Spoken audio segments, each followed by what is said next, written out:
আসসালামু আলাইকুম। পরিমিতির 16.1-এর 16.1-এর সবচাইতে ইম্পর্টেন্ট তিনটি এমসিকিউ আমরা দেখব। এই তিনটি টাইপের আলোকে তুমি অনেক এমসিকিউ সলভ করতে পারবে। প্রথম এমসিকিউ, একটি সমবাহু ত্রিভুজের এক বাহুর দৈর্ঘ্য √30 সেন্টিমিটার হলে ত্রিভুজটির ক্ষেত্রফল কত?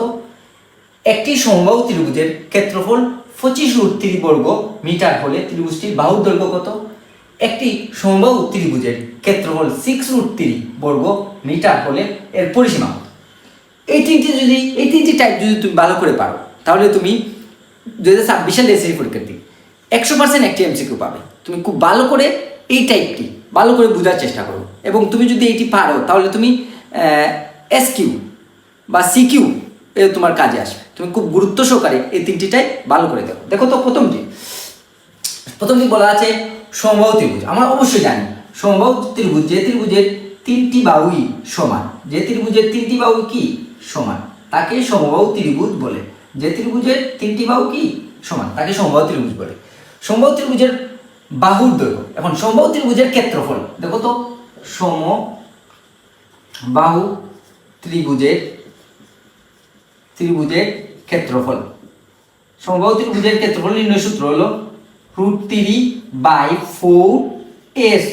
√3/4a² বর্গ মিটার। এখন প্রশ্নে বলা আছে এক বাহুর দৈর্ঘ্য, তার মানে আমরা দেখো তো, এক বাহুর দৈর্ঘ্য মানে a √3 দেওয়া, তার মানে আমরা এখানে √3/4 এর মান হলো √3², তারপর √3/4 যদি আমি রুট আর স্কয়ার কেটে ফেলি, তার মানে 3 পড়ে থাকে। তারপর এটি অবশ্যই উপরের সংখ্যা, অর্থাৎ 3√3/4। এটি হবে আমাদের প্রথম প্রশ্নের উত্তর। হবে 3√3/4। এটি আমাদের প্রথম প্রশ্নের উত্তর। তারপরে তোমরা দেখো তো, একটি সমবাহু ত্রিভুজের ক্ষেত্রফল 25√3 বর্গমিটার হলে ত্রিভুজের এক বাহুর দৈর্ঘ্য কত? এখন আমাদের প্রশ্নে বলা আছে এ, অর্থাৎ এই এ সমান কত বের করো। তারপরে আমরা সমবাহু ত্রিভুজের ক্ষেত্রফল নির্ণয় সূত্র জানি। সমবাহু ত্রিভুজের ক্ষেত্রফল নির্ণয় সূত্র হলো √3/4a², √3/4a²।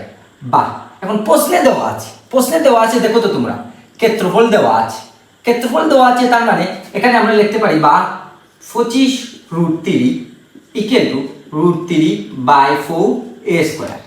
বা এখন যদি আমরা এগুলো সাইড চেঞ্জ করি, অর্থাৎ a √3/4 25√3 বা a² আছে অবশ্যই, a² 25√3, এটি যদি সাইড চেঞ্জ হয় তার মানে অবশ্যই উল্টে যাবে, তার মানে 4/√3 বা a² দেখো এই √3 আর এই √3 কেটে যাবে।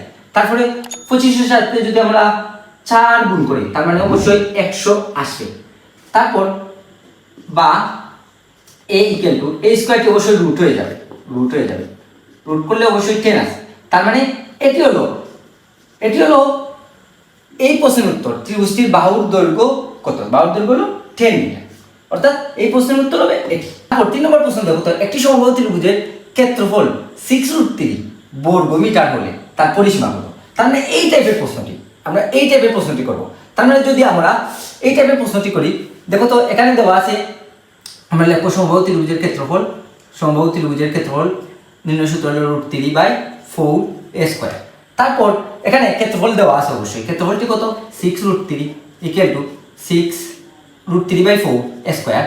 বা যদি আমি সাইড চেঞ্জ করি, তার মানে অবশ্যই √3/4a² 6√3 বা a² 6√3, এটি সাইড চেঞ্জ হলে অবশ্যই উল্টে যাবে, অর্থাৎ 4/√3 বা a² √3 কেটে যাবে।